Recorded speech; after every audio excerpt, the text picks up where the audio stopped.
तो dear student, इस video lecture में हम आपको आपके फर्स्ट सेमेस्टर का जो अप्लाइड मैथ्स फर्स्ट है उसका सेकंड चैप्टर पढ़ाने वाले हैं, बाइनोमियल थ्योरम द्विपद प्रमेय। ठीक है स्टूडेंट, देखिए अगर आप उत्तराखंड के किसी भी पॉलिटेक्निक में आप फर्स्ट ईयर फर्स्ट सेमेस्टर की अप्लाइड मैथ्स फर्स्ट पढ़ रहे हैं, तो अगर आप मेरे लेक्चर सीरियल से देखेंगे तो आपको किसी वीडियो लेक्चर, किसी बुक, किसी नोट्स, किसी सॉल्व क्वेश्चन पेपर की कोई जरूरत नहीं होगी। एक एक वीडियो लेक्चर को मैंने क्रम से बना करके पूरा सिलेबस कंप्लीट कर रखा है। आप प्लेलिस्ट में जाके सीरियल से लेक्चर देखेंगे तो सारा कोर्स आपका कवर हो जाएगा और 100% आप पास भी हो जाओगे।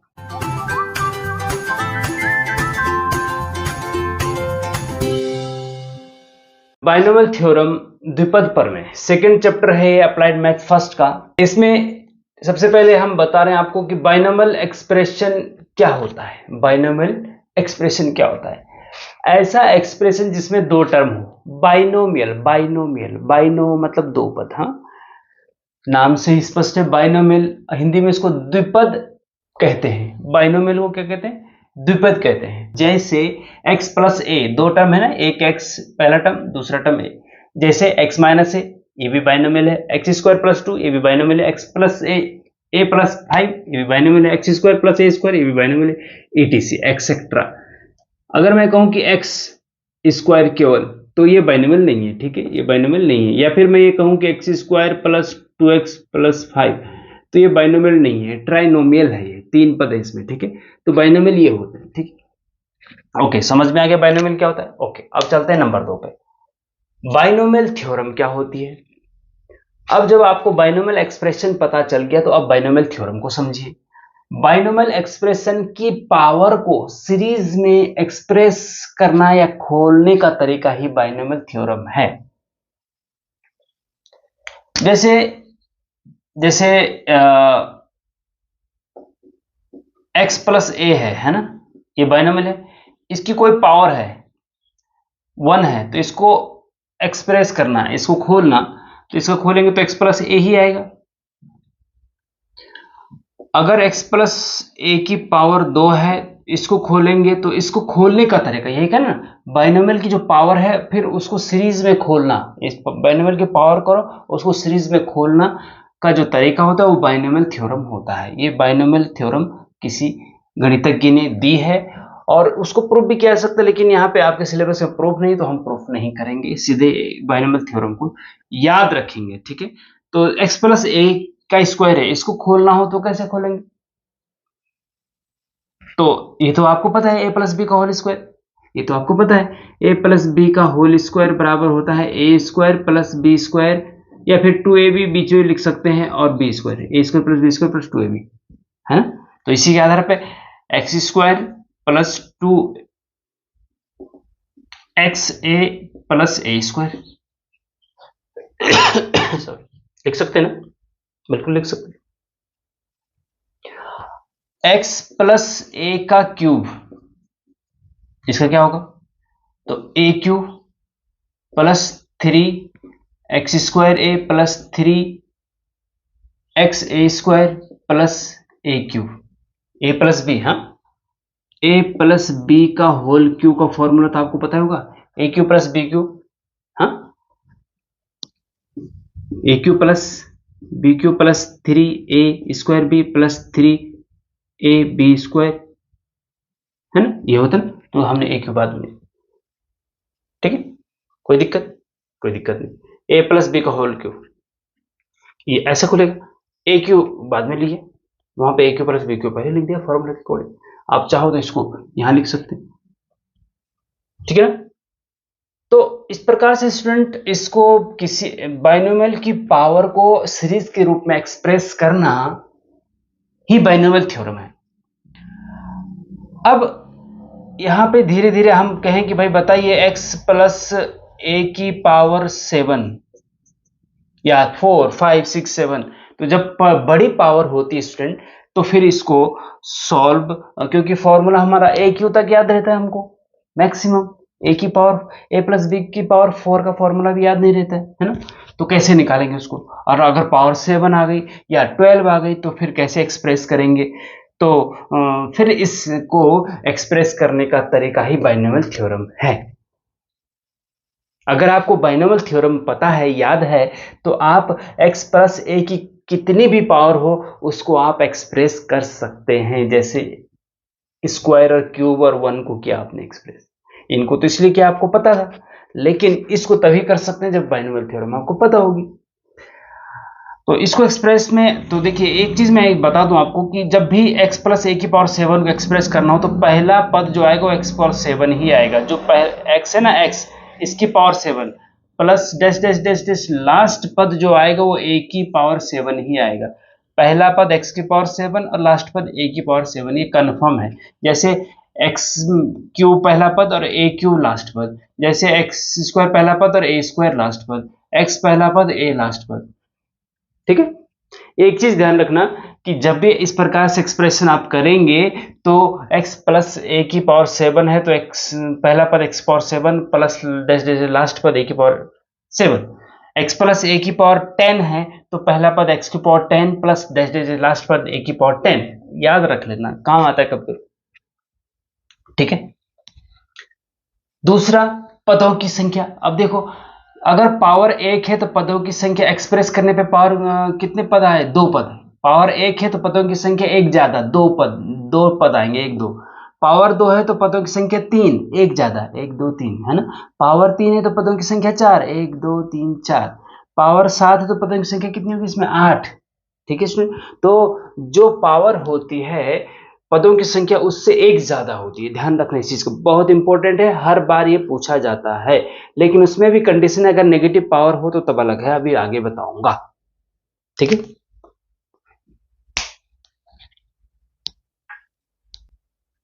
इसी प्रकार से स्टूडेंट x की पावर 7 के बाद हम ले लेते हैं डैश डैश डैश एक general term x general power x plus a की power n।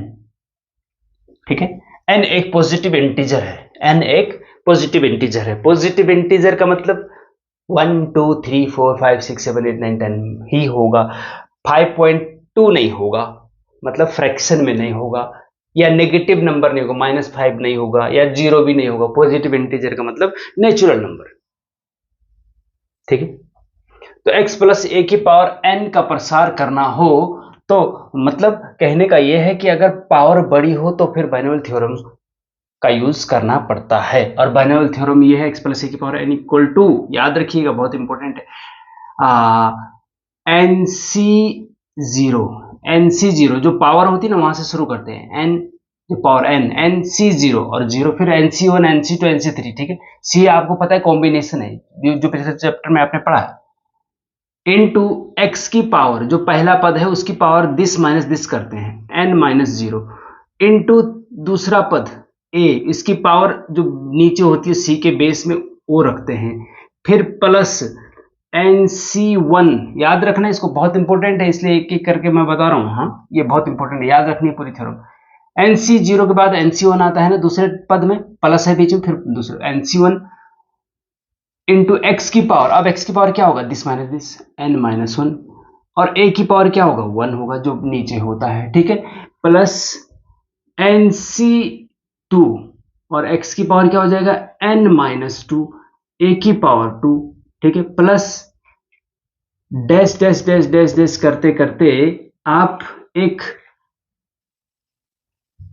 NCR general term, बीच में कोई पड़ता है R, जनरल टर्म बोलेंगे हम आगे इसको। ठीक है, जनरल टर्म NCR, x की पावर क्या हो जाएगा, n माइनस आर हो जाएगा, और a की पावर क्या हो जाएगा, r हो जाएगा। ठीक है, plus dash dash dash dash dash, और लास्ट पद जो होगा स्टूडेंट वो होगा, यहाँ पे पूरा नहीं आएगा, पता नहीं, देखिए NCN।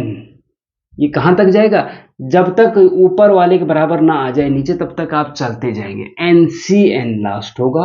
और अब बताओ मुझे कि यहाँ पे x की पावर क्या होगा, n माइनस n होगा भैया, है ना, और a की पावर क्या होगा, a की पावर यहाँ पे n होगा जो नीचे होता है। ठीक है, दिख रहा है साहब, ओके। ठीक है स्टूडेंट, तो ये है आपकी बाइनोमियल थ्योरम, याद रखना बहुत इंपॉर्टेंट है। अब बात ये है, इसमें कुछ थोड़ी चीजें और हम बताएंगे आपको। ये हो गया बाइनोमियल थ्योरम, याद रखना इसको। ठीक है, पहला पद NC0, ठीक है, दूसरा पद NC1, तीसरा पद NC2, और ये कौन सा पद होगा लास्ट वाला बताओ? ये तो फर्स्ट टर्म है, फर्स्ट टर्म, ये सेकंड टर्म, ये थर्ड टर्म, और ये कौन सा होगा बताओ? आप बता सकते हैं क्या? ये होगा आपका n+1th टर्म। और ये कौन सा होगा बताओ? अब देखो कैसे होगा। देखो फर्स्ट टर्म, पहले टर्म में c के बेस में 0 आता है, ठीक है।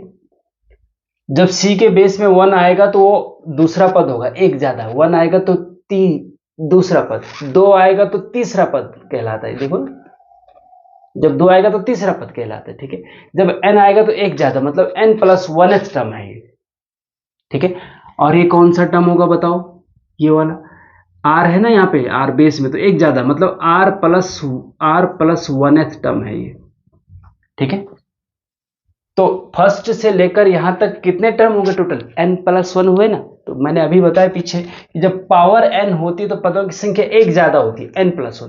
तो हम बिना कहे आप x+a⁴n, बिना कहे आप बोल सकते हैं। जैसे मान लीजिए मैं कहूं कि भाई x+a⁴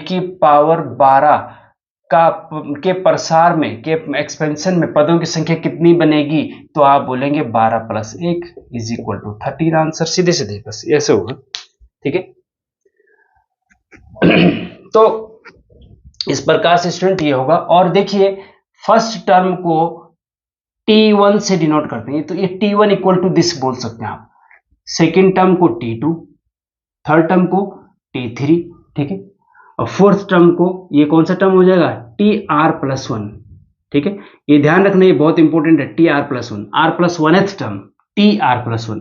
और TR+1 टर्म को ही हम आगे general term of binomial theorem कहते हैं, याद रखना आगे, ठीक है। और ये कौन सा टर्म हो गया? TN+1th टर्म, ठीक है। उसको TN+1 से डिनोट करेंगे, ठीक है। और जो यहाँ पे NC0, NC1, NC2 NCR NCN, ये इनको कहते हैं बाइनोमियल कोफिशिएंट्स।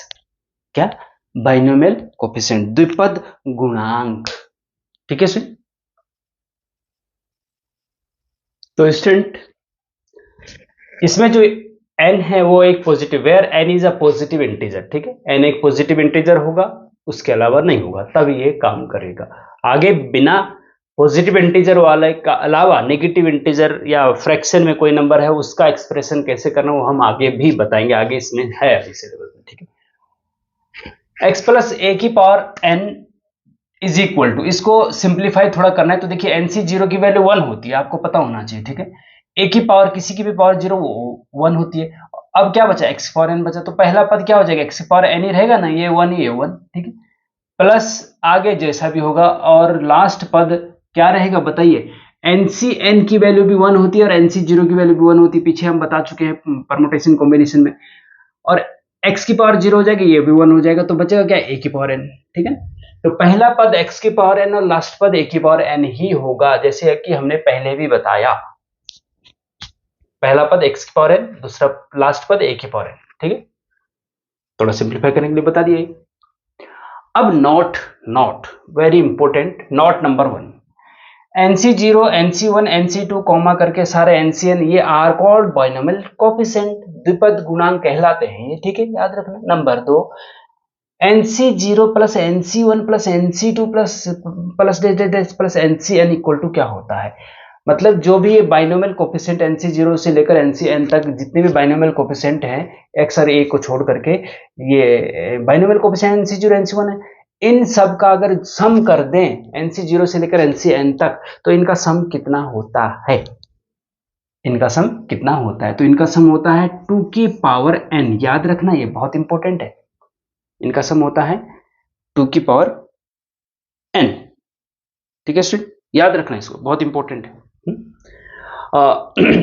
क्यों होता है ये? इसलिए कि देखिए x और a की जगह 1 रख के देखो जरा, इसमें बाइनोमियल थ्योरम में x की जगह 1 और a की जगह 1 और 1 2 की पावर n हो जाएगा, और यहाँ पे x और a की जगह 1 1 रखेंगे तो बचेगा क्या, nc0 plus nc1 plus nc2 plus ncn ही तो बचेगा, और दिस इक्वल टू 2 की पावर n, 1 प्लस 1 2 की पावर n। ठीक है, तो इसको ऐसा याद रखेंगे। डायरेक्ट 2 मार्क्स का आता है कि NC0 से लेकर NCN तक का सम बताओ। लेकिन एग्जाम में कभी कभी ऐसा भी आता है कि बताइए NC1 plus NC2 plus dash dash dash plus NCN is equal to क्या होता है, ये भी आता है। अब बताओ क्या होता है। अब आप कुछ को लगेगा कि ये तो सेम है सर, लेकिन नहीं, ये NC1 से शुरू है, ये NC0 से शुरू है। तो बताओ जब NC0 से लेकर NCN तक 2 की पावर n होता है, तो जब हम यहां से शुरू करेंगे यहां तक, तब क्या होगा, तो NC0 की वैल्यू 1 होती है, 1 उधर जाएगा तो 2 की पावर n माइनस 1 हो जाएगा, 2 की पावर n माइनस 1। ये भी आपके एग्जाम में 2 मार्क्स का पूछा जाता है। तो याद रखना, अगर NC1 से शुरू हो रहा हो तो 2 की पावर n माइनस 1, और NC0 से शुरू हो रहा हो तो 2 की पावर n। ठीक है सुन, याद रखेंगे इसको, बहुत इंपॉर्टेंट है ये। Number 3, note number 3, x minus a की पावर n, ये तो था x प्लस ए की पावर n। अगर बीच में बाइनोमियल में बीच में माइनस आ जाए तब उसका एक्सप्रेशन कैसे करेंगे, तो सिंपल है, उसका एक्सप्रेशन क्या है कि जब बीच में प्लस है तो सारे प्लस के होते हैं, और जब बीच में माइनस है तो पहला प्लस का, दूसरा माइनस का, फिर तीसरा प्लस का, फिर माइनस, प्लस माइनस चलता है। पहला टर्म प्लस का, तब माइनस का, तब प्लस का, तब माइनस का, और एज इट इज रहेगा, सारा एज इट इज रहेगा। ठीक है, और सारा एज इट इज रहेगा, केवल प्लस माइनस हो जाता है। ठीक है, क्यों होता है, ये सिंपल सी बात है कि भाई माइनस ए है ना, तो माइनस ए की पावर 1, तो माइनस 1 की पावर 1 माइनस हो जाता है। यहाँ पे प्लस इसलिए हो जाता है क्योंकि माइनस ए की पावर 2 करेंगे, इवन पावर अगर होगी तो प्लस हो जाएगा, तो इसलिए प्लस हो जाता है। ठीक है, तो लास्ट में हमें पता नहीं अभी एन इवन है या ऑड है, तो इसलिए माइनस 1 की पावर एन कर दिया। ठीक है, इसको दूसरे तरीके से भी कर सकते हैं, इसको प्लस में भी चेंज कर सकते हैं, x प्लस ए, इसको ऐसा भी लिख सकते हैं, x प्लस माइनस ए की होल पावर n। अब x की जगह पे अगर इस फॉर्मूले को लगाते हैं आप, तो x की जगह पे x रखेंगे और a की जगह पे माइनस ए रखेंगे, तो इसी से कर दो, लेकिन फिर आना यही है वापस। ठीक है, तो इस प्रकार से आप इसको समझ सकते हैं। ठीक है, नेक्स्ट नोट, तो स्टूडेंट नोट नंबर 4 है कि if n is positive integer, अगर n एक पॉजिटिव इंटीजर है, then number of total term in the expansion of x plus a की power n is equal to x plus a की power n के प्रसार में, अगर उसको प्रसार कर दे तो टोटल कितने टर्म आएंगे अगर n पॉजिटिव इंटीजर है। तो अभी बताया ना मैंने कि पहला पद, दूसरा पद, तीसरा, और ये n प्लस 1 टर्म है, तो जो पावर होती है उससे एक ज्यादा, मतलब n प्लस 1 टर्म होंगे, टोटल कितने होंगे, n प्लस 1 टर्म, अगर n पॉजिटिव इंटीजर है तो। जैसे कि x प्लस वाई की पावर 8 है, अगर इसका प्रसार किया जाए तो टोटल कितने टर्म बनेंगे, तो जो पावर होती है ना, पॉजिटिव इंटीजर है, इससे एक ज्यादा, 8 प्लस 1 मतलब 9 टर्म होंगे इसके टोटल। ठीक है, अगर पावर 8 है तो 9, 10 है तो 11, 12 है पावर तो 13 पद होंगे टोटल। ठीक है, ये ध्यान रखेंगे आप। नोट नंबर 5 ये है कि if n is negative integer, अगर n नेगेटिव इंटीजर है, then number of term in the expansion of x plus a की power n is equal to, तब क्या होंगे, अगर n नेगेटिव इंटीजर है तो x प्लस ए की पावर n के प्रसार में पदों की संख्या कितनी होगी बताओ। ये पूछा जाता भैया ये वाला या ये वाला, 2 मार्क्स का, या ये, वेरी इंपॉर्टेंट है, वेरी इंपॉर्टेंट है, ये या ये में से एक आना ही आना है, 2 मार्क्स का। अगर नेगेटिव इंटीजर है पावर, तो पदों की संख्या होती है इनफाइनाइट, तब इनफाइनाइट तक आप उसको खोल सकते हैं, आगे बताएंगे हम इसके बारे में। ठीक है, अभी तो हम पॉजिटिव इंटीजर की बात कर रहे हैं, जैसे कि x प्लस ए की पावर -7 है, तो इसमें इसका एक्सपेंशन करेंगे तो पदों की संख्या, नंबर ऑफ टर्म कितने होंगे, तो भैया नेगेटिव पावर है अगर तो इनफाइनाइट होंगे, आंसर सीधी सीधी बात है। ठीक है, बस इतना याद रखना, कोई दिक्कत ही नहीं। अब चलते हैं हम आपके क्वेश्चंस पे, एग्जाम्पल पे, वेरी इंपॉर्टेंट।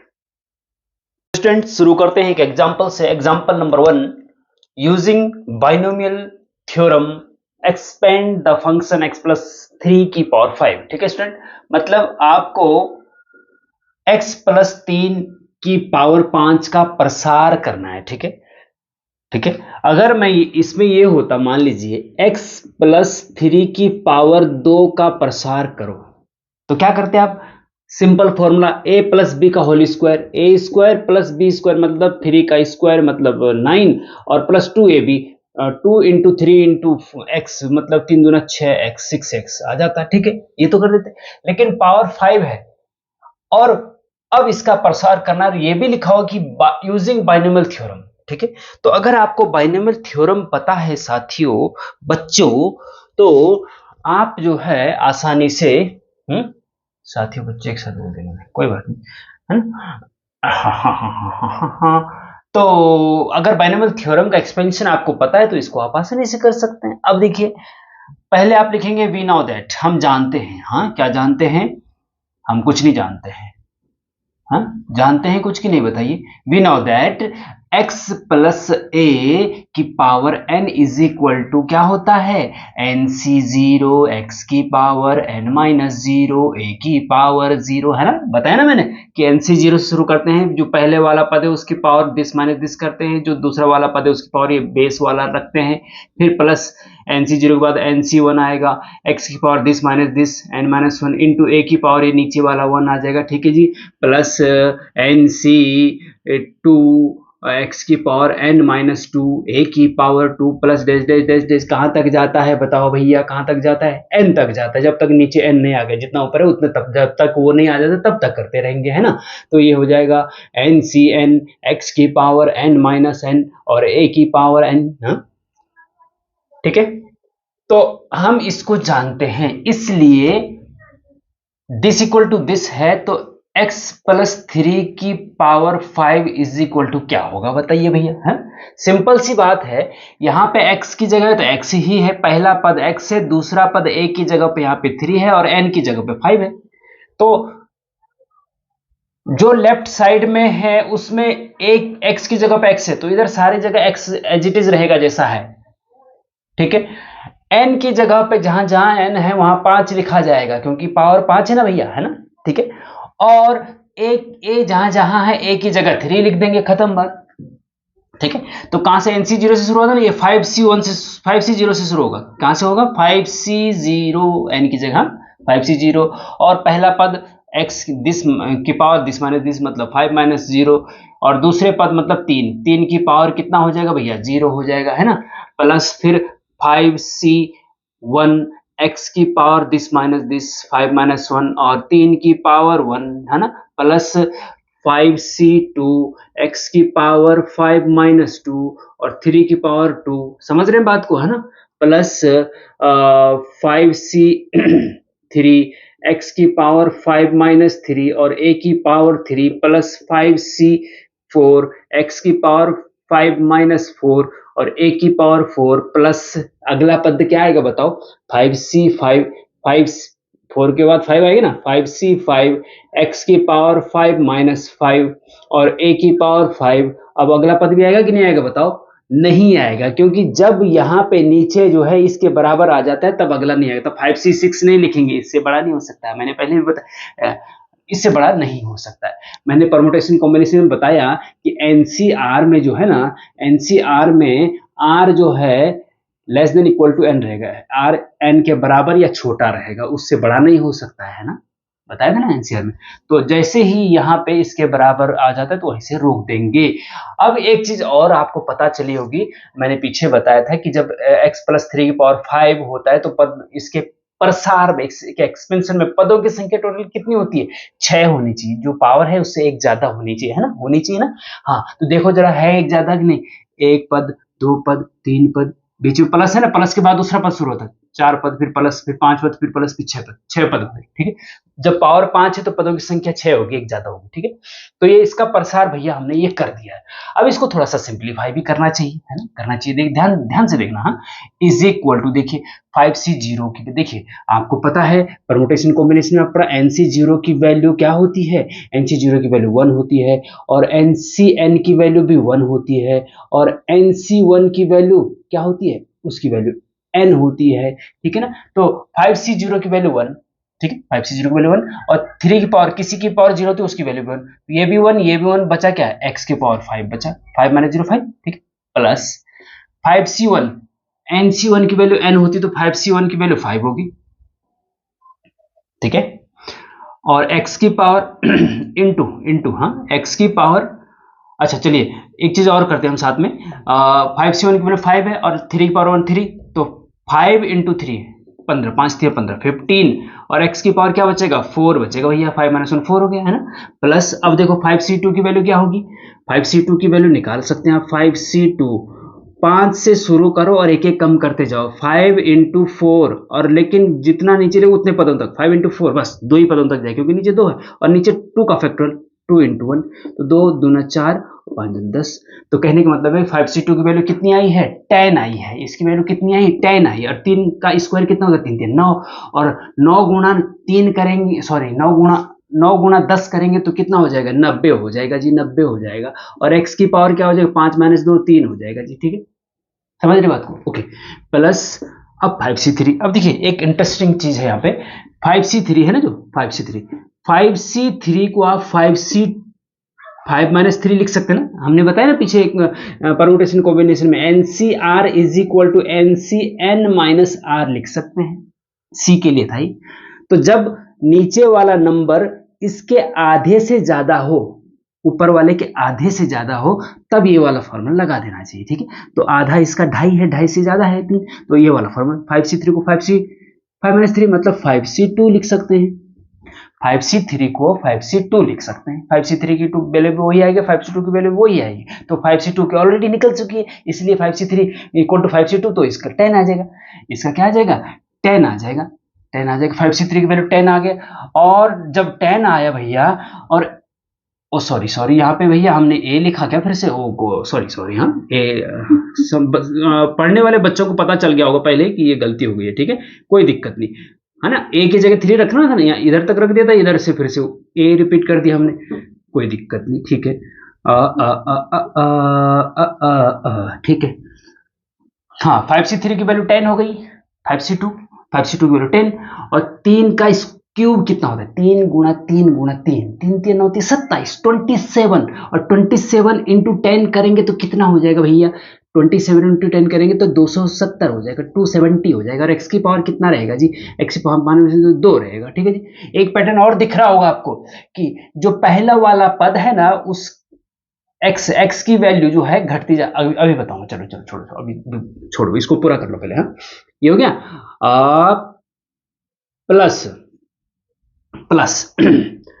5c4, देखिए 5c4 की वैल्यू क्या होती है जी, 5c4 को आप लिख सकते हैं 5c5 minus 4 is equal to 5c1, और 5c1 की वैल्यू 5 होती है, ठीक है, 5c1 की वैल्यू क्या होती है 5 होती है, और 3 की पावर 4 कितना होता है, 3 की पावर 4, 3 गुणा 3 गुणा 3 गुणा 3, 3 को 4 बार मल्टीप्लाई, 3 3 9 3 27 3 81 81 गुणा 81 भी 81, और गुणा 5, हाँ 5 कम 5 और 8 पंजे 46, 405, 420 चोर, हाँ नहीं 405 है, 405 आया इन दोनों का, 5c4 और 3 की पावर 4 का मल्टीप्लाई करने पे, और x की पावर क्या बचेगा 5 माइनस 4 1 मतलब x, ठीक, ओके। अब 5c5 की वैल्यू 1 होती है, 5c0 के बराबर होती है 1 होती है, और ये 1 हो जाएगा, और x की पावर 0 ये भी 1 हो जाएगा, अब 3 की पावर 5 बचा, ठीक है, तो 3 को 5 बार 3 3 9 3 27 81 3 कितने होते हैं भैया, 81 3 कितने होते हैं, 8 3 24 240 243 हो जाएगा, 243 हो जाएगा, ठीक है, 243 हो जाएगा भैया, यही आपका एक्सपेंशन हो गया, आंसर खत्म बात, ठीक है।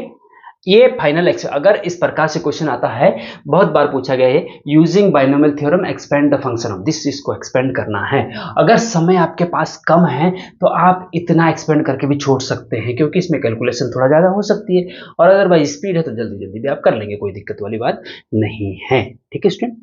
तो इस प्रकार देखिए 1 2 3 4 5, अब एक चीज ये मैं बताना चाह रहा था कि इसमें देखेंगे आप, जो पहला वाला पद है ना x, इसके x की पावर 5 से शुरू होता है, ये घटता जाता है, और जो दूसरा पद होता है उसकी पावर बढ़ती जाती है। ठीक है, देखो x की पावर 5 था, यहाँ पे x पावर 4 हो गया। जो पहला वाला पद है उसकी पावर घटती जाती है, और जो दूसरा वाला पद है उसकी पावर बढ़ती जाती है। एक ध्यान रखना इस चीज का, हाँ, एक पैटर्न है ये। ठीक है, जैसे कोफिशिएंट जो है बाइनोमियल कोफिशिएंट 5c0 5c1, ये 5c1 5c1 5c2 5c3 5c4 5c5 ऐसे जाते हैं।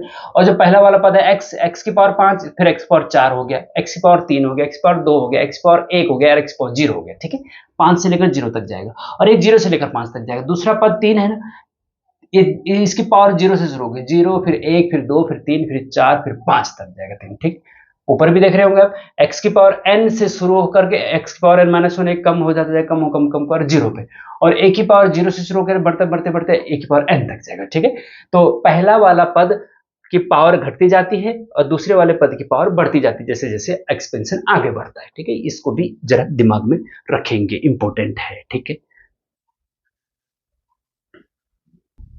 तो स्टूडेंट एग्जाम्पल 2 और 3 मैं आपको होमवर्क के लिए दे रहा हूं, ये होमवर्क हो गया, जरा आप इसको सॉल्व करके मुझे कमेंट में बता दीजिए। ठीक है, ax माइनस सी अपॉन एक्स की होल पावर 4 का प्रसार करना है यूजिंग, सेम क्वेश्चन है, using binomial theorem expand the function this, इसकी जगह ये आएगा बस, और फिर एग्जाम्पल 3 में इसकी जगह पे ये आएगा। हाँ, मतलब प्लस की जगह माइनस आएगा बस, तो प्लस की जगह माइनस मैंने पीछे बताया कि जब प्लस होता है तो सारे प्लस के होते हैं, और जब माइनस होता है तो प्लस माइनस प्लस माइनस, तो उसमें क्या हो जाएगा, इसका जो आंसर आएगा ना सेम यही आएगा, पर अंतर सिर्फ ये आएगा कि यहाँ पे माइनस यहाँ पे प्लस। ठीक है, यहाँ पे माइनस हो जाएगा, यहाँ पे प्लस यहाँ पे माइनस हो जाएगा, बस और कुछ नहीं। ठीक, तो सॉल्व करके आप मुझे कमेंट में बता दीजिएगा ये सही आंसर आ रहा है या नहीं, या कोई दिक्कत है तो फिर आप कमेंट में पूछ भी सकते हैं कि ये दिक्कत है। ठीक है स्टूडेंट, अब चलते हैं एग्जाम्पल 4 पे, जो कि हम आपको बताएंगे, एक इंपॉर्टेंट एग्जाम्पल है। तो एग्जाम्पल 4 बहुत important question student, find the value of 11 की पावर 5। ठीक है, बाय यूजिंग बाइनोमियल थ्योरम। भैया अगर बाय यूजिंग बाइनोमियल थ्योरम नहीं लिखा होता तो 11 की पावर 5 का मतलब क्या था, 11 इंटू 11 इंटू 11 इंटू 11 इंटू 11, 5 बार 11 का मल्टीप्लाई करो, जो आएगा आंसर हो जाएगा। ठीक है, लेकिन बाय यूजिंग बाइनोमियल थ्योरम, ठीक है, बाय यूजिंग बाइनोमियल थ्योरम कैसे करेंगे, बल्कि ये टफ पड़ेगा, वो इजी पड़ेगा, 11 इंटू 11 करो, फिर 11, फिर थोड़ा है ना टाइम कंज्यूमिंग है। तो इसमें आप देखिए 11 की पावर 5 का मान निकालना है बाइनोमियल थ्योरम से, अगर इसको करना है तो पहले जो ये 11 है उसको दो पदों में बदलना, क्योंकि बाइनोमियल का मतलब दो पद, हाँ, दो पदों का एक्सप्रेशन ही बाइनोमियल कहलाता ना। तो इसको 11 को आप 1 + 10 लिख सकते हैं, 1 + 10, 10 का मल्टीप्लाई करना भी आसान होता है, 10 का कैलकुलेशन करना भी इजी होता है, तो 1 + 10 ज्यादा सही रहेगा, है ना। तो 1 + 10 11 होता है ना, और इसकी होल पावर 5 बाइनोमियल बन गई। जैसे x + a की पावर n है ना, ऐसे बन गई। अब x + a की पावर n का प्रसार जैसे करते थे ऐसे इसका प्रसार कैसे करते थे कि nc0 x की पावर n - 0 a की पावर 0 प्लस nc1 x की पावर n - 1 a की पावर 1 प्लस दे है ना। इसका भी ऐसे करेंगे, 1 + x की पावर 5 का एक्सपेंशन करो कि nc0 मतलब 5, n की जगह 5 आएगा, 5c0। ठीक है, 1 की पावर, पहला पद 1 है ना, तो 1 की पावर दिस माइनस दिस, 5 - 0। अब 1 की पावर कुछ लिखना है या नहीं लिखना है, ना भी लिखो तो कोई नहीं, क्योंकि 1 की पावर कुछ भी होगी उसका वैल्यू 1 ही होना है ना। अब देखो 10 की पावर क्या हो जाएगी 0। ठीक है, प्लस 5c1, और 1 की पावर 5 - 1, और 10 की पावर 1 प्लस 5c2, और 1 की पावर 5 - 2, और 10 की पावर 2 प्लस 5c3, और 1 की पावर 5 - 3, और 10 की पावर 3 प्लस 5c4, 1 की पावर 5 - 4, और 10 की पावर 4 प्लस 5c5, जैसे लास्ट ही 5c5 आएगा तो लास्ट हो जाएगा। ठीक है, 1 की पावर 5 - 5 और 10 की पावर 5। ठीक है, ये हो जाएगा। अब सिंप्लीफाई करो, इज इक्वल टू 5c0 की वैल्यू 1 होती है, 1 की पावर 1 वाला तो सब भूल जाओ आप, 1 की पावर जो भी है उसको 1 मान के चलो, खत्म हो गया। हाँ, 5c0 की वैल्यू 1, ये 1 और ये 1, सारा का 1 × 1 × 1 तो 1 रहेगा पहला पद। ठीक है, प्लस 5c1 की वैल्यू, nc1 की वैल्यू n होती है, 5c1 की वैल्यू 5 होती है। ठीक है, चलो 5 होती है ना, और 5 हो गया इसकी वैल्यू तो 1 होनी, इसको तो भूल ही जाओ, इसका मान 1 हो गया, खत्म हो गया। हाँ, ये इसका मान 5, इसका मान 10, और 10 इंटू 5 50 हो गया, ठीक है। प्लस 5c2 की वैल्यू अभी हमने पीछे सॉल्व कर दी, 5c2 की वैल्यू कितनी होती है, 10 होती है, 5c2 की वैल्यू 10 होती है, और इंटू 10 का स्क्वायर कितना होता है, 100 होता है, तो 10 गुणा 100, इसका तो 1 होना ही है, 10 गुणा 100 कितना हुआ, 1000 हो गया, ठीक है ना भाई, 3 जीरो लगा दे, 1 1 कर दो, खत्म बात। प्लस 5c3 की वैल्यू अभी हमने सॉल्व करी थी, 5c2 के बराबर आई थी, मतलब 10 आई थी, इंटू ये तो 1 नहीं, 10 की पावर 3 मतलब 1000, 10 की पावर 3 में 10 को 3 बार मल्टीप्लाई करना, 1000 आएगा, 1000 को 10 से मल्टीप्लाई 10,000 आ जाएगा, मतलब 1 के बाद 4 जीरो और लगा दीजिए, ठीक है। प्लस अब देखो 5c4 का मान 5c1 होता है, और 5c1 5 होता है ना, 5c1 5 होता है, और 10 की पावर 4 मतलब 10,000, 10,000 में 5 का मल्टीप्लाई करेंगे तो 5 के बाद 4 जीरो और लग जाएंगे, ठीक है, 50,000 हो जाएंगे, ठीक है, ओके। अब उसके बाद प्लस 5c5 मतलब 5c0 1, इसका मान 1, 10 की पावर 5 मतलब 1 के बाद 5 जीरो, 1 लाख हो गया, ठीक है।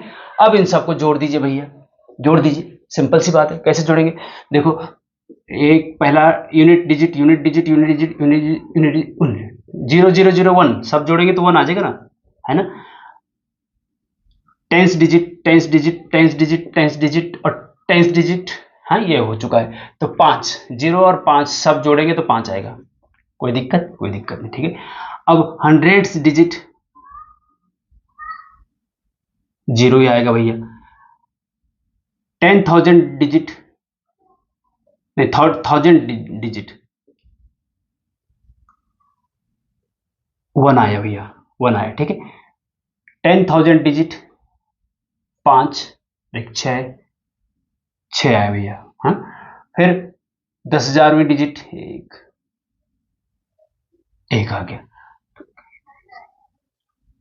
आंसर 1,61,51 आंसर आ जाएगा, ठीक है स्टूडेंट।